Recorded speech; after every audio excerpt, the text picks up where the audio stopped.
had that time as a solutions architect, and there was something missing, and I couldn't put my finger on it. Really, what it was is just a lack of happiness. I didn't find fulfillment in what I was doing. I can understand how people can find fulfillment. Oh my gosh, find fulfillment in that, right? Yeah. But for me, it just wasn't my forte. And so I needed to change things up. At that point, it had been about 3 years. I had worked with 3 different companies or so.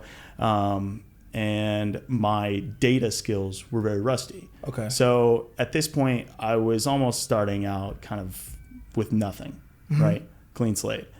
And this is something that was a little bit of a challenge because you have to stand out by having these computer skills if you want to get into data.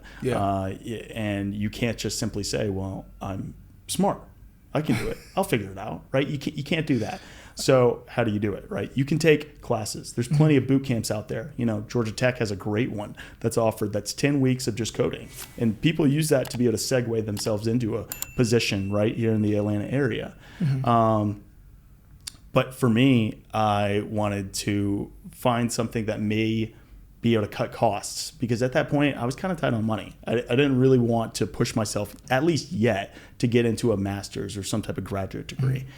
And so what I was looking for were different things, maybe on YouTube, maybe on, a site called Stack Overflow, different answers in how to be able to further my knowledge in a certain language. I've heard about Stack Overflow, but what is that exactly? Yeah, so Stack Overflow is a open source community forum where people talk about different problems and or theories, and or anything really about languages as a whole, computer languages. Yeah. So if you are curious about maybe some of the homework that you might be working on in a class for, Java, right? You can look up on Stack Overflow, how do you do this, right? And it'll pop up. There will be something there, right? And it's usually because someone asked that question before and someone gave an answer to it before? Maybe. Or is it also like Google search engines are just off the chain really good at connecting, your concern with what you're querying, right? That's what I was wondering. Okay, cool. Yeah. So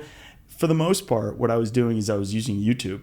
And again, like people underestimate how valuable YouTube is. There are so many things on YouTube that you can find that you would never think that you could find that are so valuable. Like I'm talking the best people in the business are on there just for fun, coding things, and you would never know it. Like I found people don't know this. You can learn data science, you can learn coding that were taught by Harvard teachers for free on YouTube. Like there's a whole lecture series that you can just watch on any of these things, and it's completely free. You can practically get a degree through Harvard, through YouTube. That's actually pretty crazy. Weird. Yeah. And I mean, like, again, it's all there, but no one looks it up because, again, like they just don't know where to look.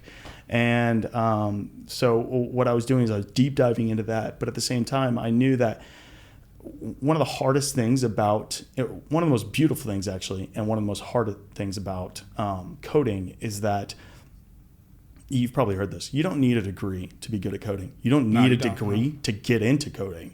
But the problem is that you got to be smart and you got to prove that you know coding, because you can't just walk up and say you know it, right? Like as a translator, you can't say that you know Spanish, but then never speak Spanish, right? Someone will obviously ask you, speak Spanish. And then if you can't do it, or they'll start talking to you in Spanish, if you can't do it, well, that's it. You're not a translator.